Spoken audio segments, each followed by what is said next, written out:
Well, good afternoon. Hi, I'm Casey Kasem. Welcome to another exciting episode of TJ and the Revelation. Well, I'm not Casey Kasem, but I am TJ. Welcome back. We've got one installment previous to this one on dating the book of the Revelation of Jesus Christ. If you want to take a look at that one first, you can. Establishing at least within a 2 or 3 year period, the authorship of this book is essential to understanding the rest of it. And today we're going to look at, I'm just going to pick up a little review from the last one in case you've never seen the introduction to the dating, just to kind of give you a background of where we're heading. And then we'll start into chapter 1. Now, if I get sleepy and I want to go take a nap, I'll stop the video and then I'll make another episode out of chapter 1. It'll be broken in 2 parts, but hopefully I can stay awake. I've got my cold coffee in my Texas Tech. Oh, yeah. And I've also got my water.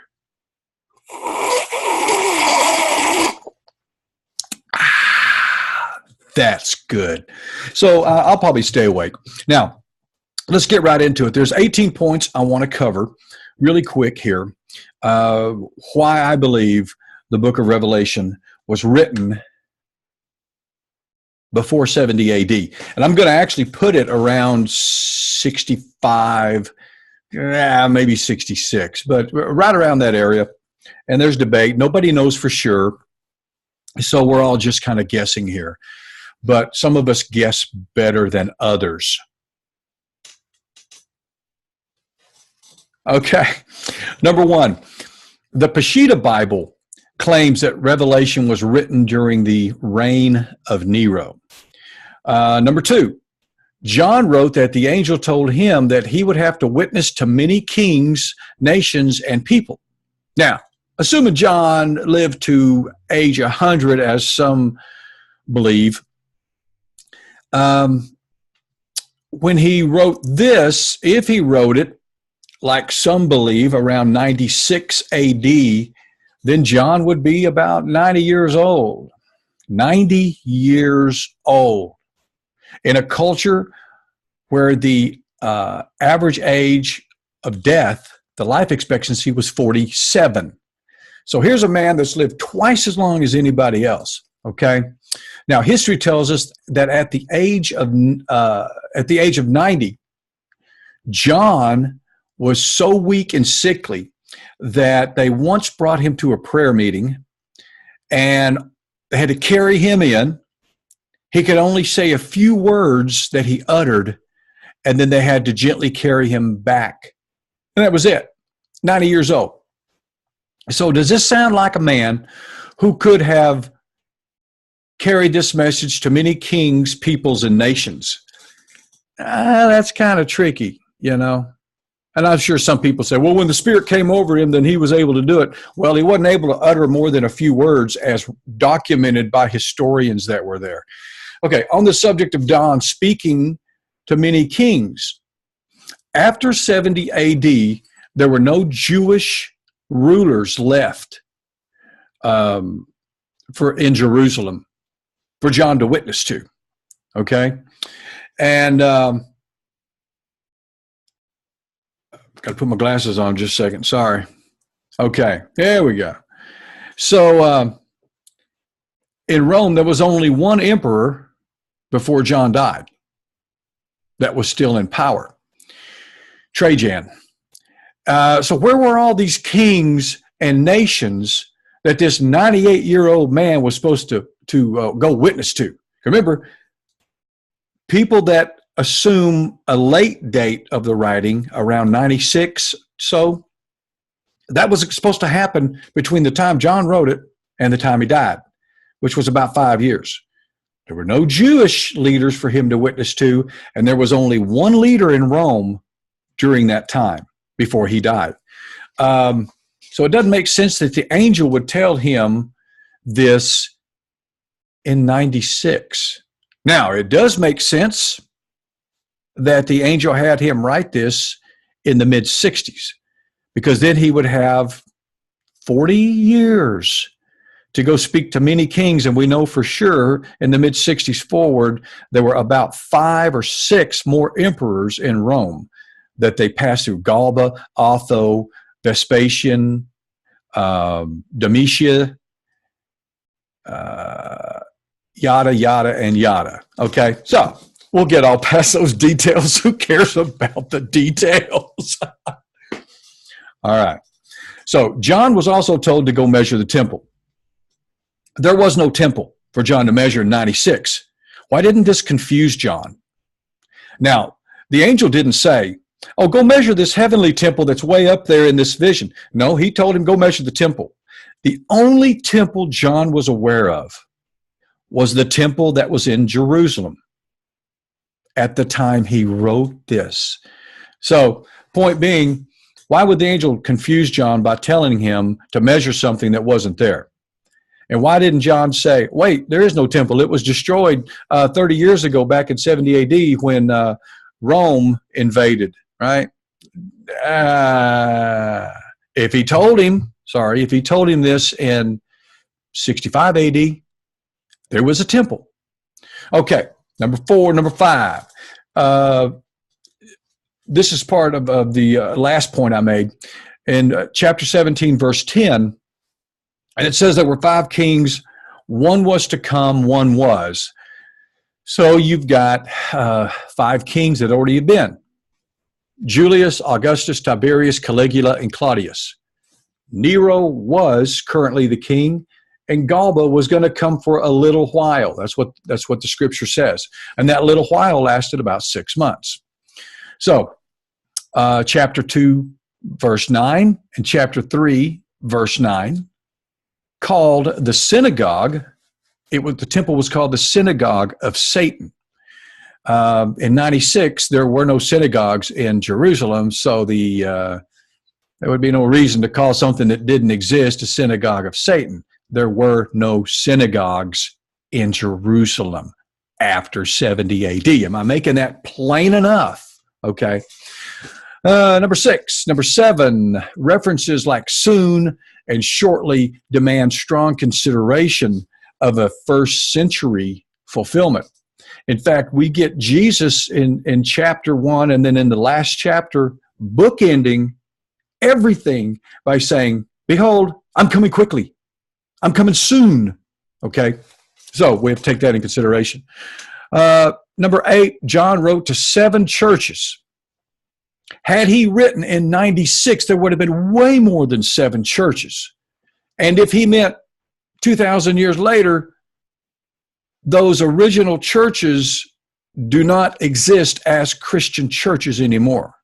All right. Now, some people say, well, he couldn't have written too early because there were 9 churches that Paul established. Yeah. Paul established 9. 2 of them were destroyed in 61 AD by an earthquake. And as we'll find out in chapters 2 and 3, and those 2 chapters merged with one church that was already there. So at the time of this writing, there were only 7 churches. That time period only existed from about 63 to 68 or 69. So you've only got about a 5-year window here where 7 churches existed. So why would John say, oh yeah, I'm going to write to 7 churches, but I'm going to leave a whole bunch of them out? No. Wait, dramatic shake. No. All right. John wrote in chapter 1, verse 9, that he was a companion with them in their tribulation. There was no tribulation in the Christian churches in 96. Sorry. Not even in 90. The Jewish persecution was over, and the real tribulation against Christians hadn't really started. That was going to be around 120. So John couldn't have been suffering with the Christians in their persecution if there was no persecution. Next point, it's inconceivable to have Judaizers infiltrating the church in 96 AD. As John says, Judaizers were infiltrating the church. since Jerusalem was destroyed and there hadn't been a sacrifice for 25 years in the temple because it didn't exist.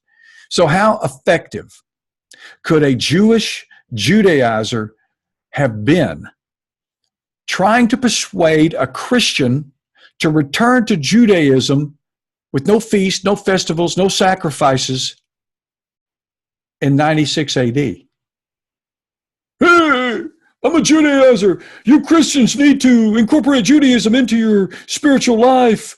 Come, let's go to the temple that doesn't exist and we'll offer sacrifices and there's no priest there, but you need to come.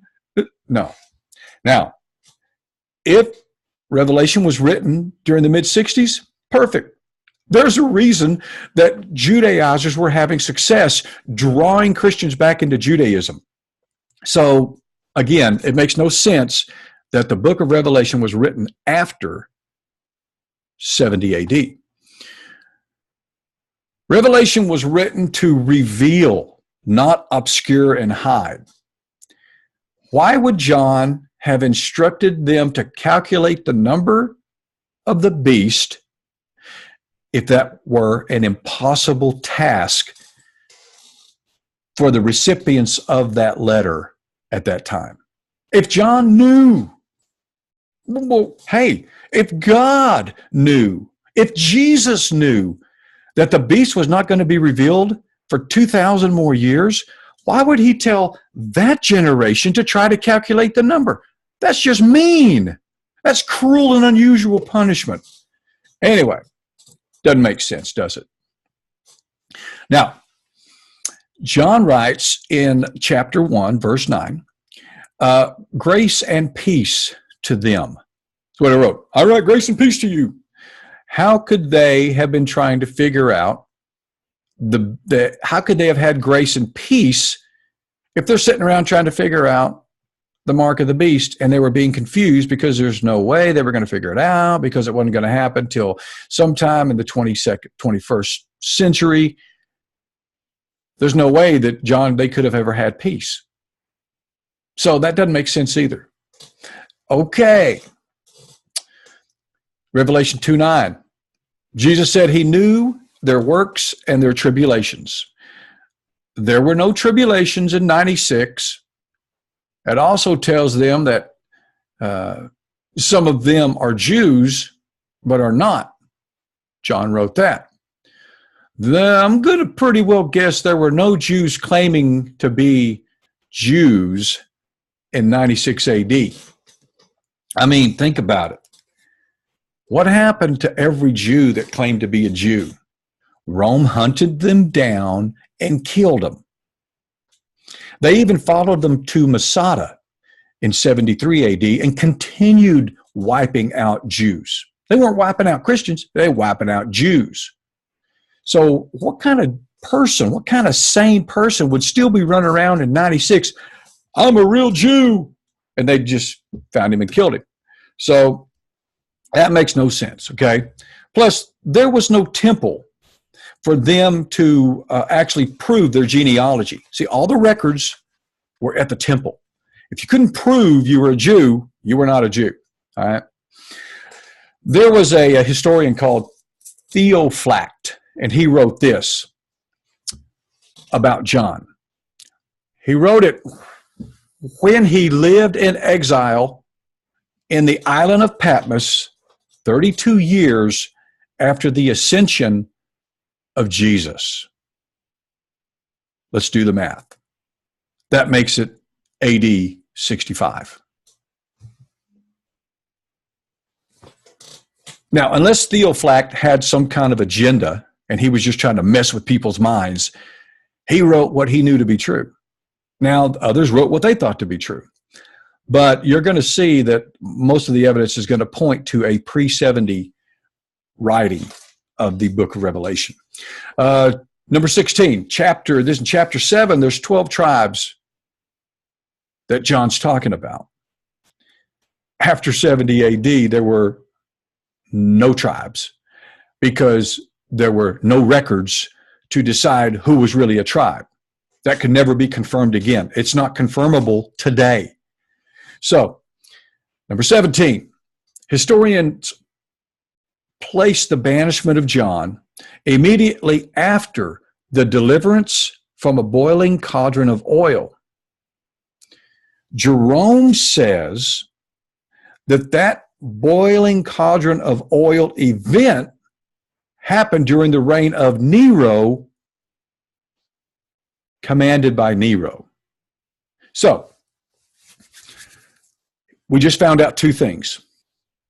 Nero threw John in a boiling cauldron of oil. Jerome says it was during the reign of Nero. And another historian confirms that the banishment of John came immediately after that cauldron of boiling oil during the reign of Nero. All right. Finally, Epiphanius says that John was banished during the reign of Claudius. Nero's name was Claudius Nero Augustus. And in some languages, his name is Claudius Nero Domitius.